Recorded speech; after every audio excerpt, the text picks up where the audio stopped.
Imagine o som ensurdecedor de milhares de homens berrando, o som metálico de lâminas chocando contra escudos e armaduras, os relinchos desesperados dos cavalos de guerra e o cheiro intenso de sangue no ar. Se isso parece emocionante, pare e pense de novo. A realidade de um campo de batalha medieval era algo que nenhum de nós suportaria por mais de alguns minutos. Você pode até achar que sabe tudo sobre castelos, cavaleiros e guerras medievais, mas a verdade é que o horror, o medo e o desespero eram tão presentes quanto as espadas e os estandartes. Hoje, vamos viajar para essa época brutal e descobrir por que até o guerreiro mais corajoso de hoje dificilmente resistiria aos primeiros momentos em uma batalha medieval. Se você acha que está preparado, respire fundo, porque o que vem a seguir vai muito além das lendas e romances medievais. É a história nua, crua e aterrorizante. Antes da batalha, marchas, fome e doenças. Muito antes de verem o inimigo frente a frente, os soldados medievais já enfrentavam outro tipo de inimigo, o cansaço extremo. Imagine caminhar por dias, carregando armas, armaduras e provisões. Dormir poucas horas, ao relento, sem proteção contra a chuva, o frio ou o calor sufocante. Comer mal, beber água suja de rios e poços contaminados.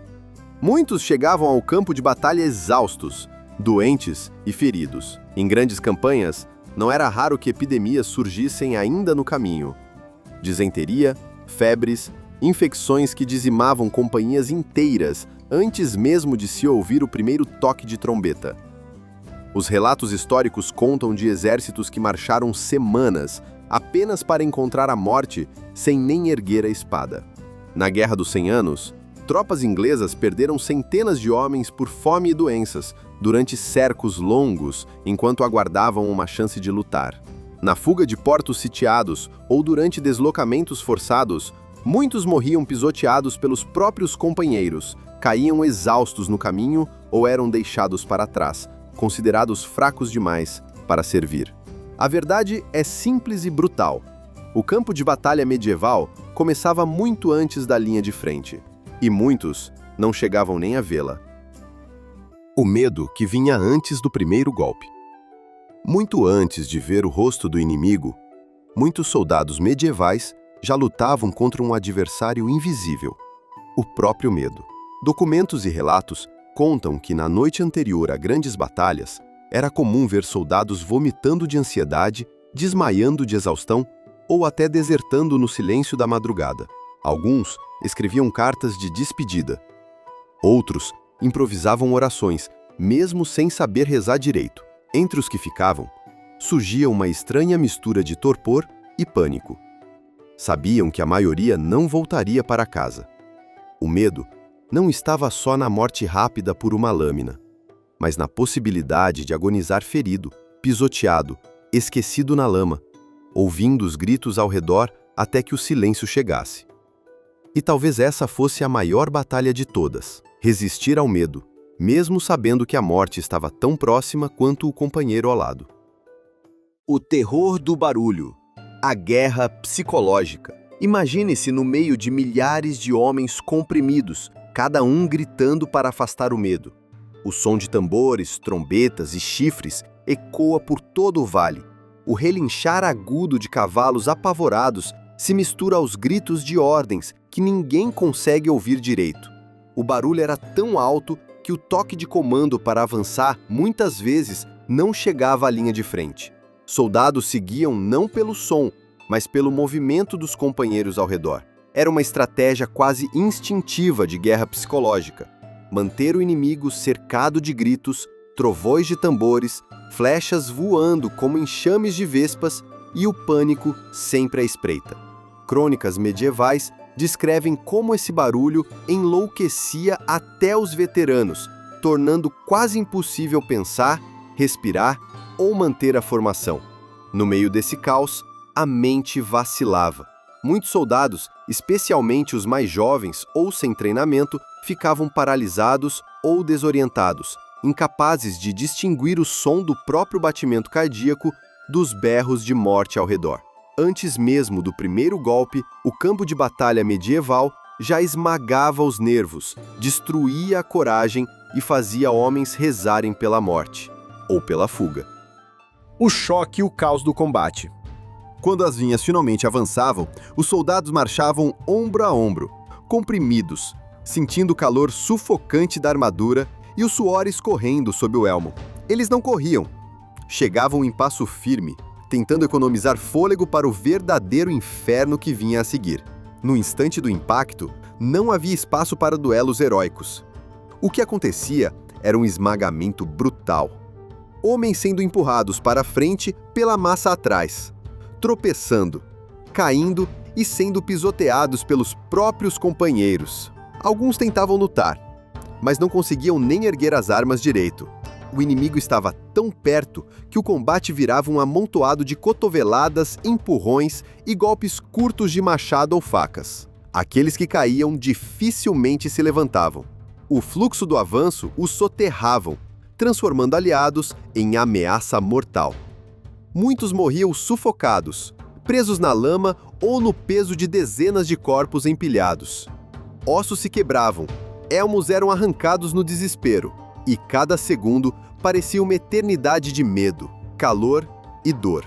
Documentos históricos contam que alguns soldados morriam em pé, esmagados pela pressão ao redor, sem sequer ter chance de lutar. Outros caíam sem nenhum ferimento de arma, vencidos apenas pelo pânico, pelo cansaço e pelo peso implacável de centenas de homens marchando sobre eles. No campo de batalha medieval, o maior inimigo muitas vezes não era o soldado do outro lado. Era a própria multidão que marchava ao seu lado. Armas, calor e brutalidade.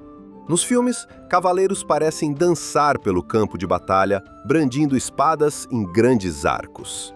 Na realidade medieval, não havia espaço para isso. As fileiras ficavam tão apertadas que os golpes precisavam ser curtos, rápidos e muitas vezes cegos, apenas para abrir espaço para respirar. As espadas caras e difíceis de dominar eram usadas por cavaleiros e soldados profissionais. A maioria empunhava machados, lanças, martelos ou até ferramentas de fazenda adaptadas, foices, forcados e pás afiadas. Pouco importava o requinte da arma.